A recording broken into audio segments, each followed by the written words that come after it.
नेहमी बीआरटीसीच्या समोरून जाताना एक कुतूहल मनी राहायचं की आतमध्ये काय असेल. तर त्या दिवशी ना मी जाऊन आले आपल्या चंद्रपुरातील इंडोनेशियाचं फील देणाऱ्या बीआरटीसीला, म्हणजेच बांबू संशोधन प्रशिक्षण केंद्र चिचपल्ली इथे. टाटा ट्रस्ट आणि गव्हर्नमेंट ऑफ महाराष्ट्राने बनवलेलं हे रिसर्च सेंटर एशियाचं one of the largest training centre आहे. आपल्या भागातील लोकांनी बांबू संशोधन शिकून विविध कौशल्यवर्धक प्रशिक्षण घेऊन कुशल मनुष्यबळ वाढवणे व रोजगाराचे दालन तयार करणे हे या ट्रेनिंग सेंटरचं उद्देश आहे. इथे ना डिप्लोमा इन बांबू टेक्नॉलॉजी चालतो, जे 3 सेमिस्टरचं आहे. किती भारी ना.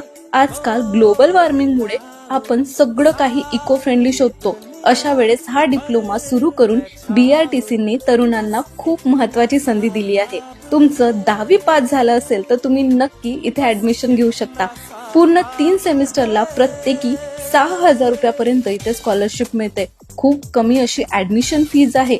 हॉस्टेल आणि जेवण अगदी फ्री मध्ये आहे. तसंच दरवर्षी इथे आउट ऑफ स्टेट टूर पण निघतो, तोही पूर्ण शासनाच्या खर्चाने. मग तुमच्या ओळखीच्या कुणा विद्यार्थ्याला इको फ्रेंडली क्रिएटिव्हिटी किंवा बांबू आर्ट मध्ये इंटरेस्ट असेल तर त्यांना ही रील नक्की शेअर करा, कारण जून 2025 पासून डिप्लोमासाठी ऍडमिशन स्टार्ट होत आहे. धन्यवाद.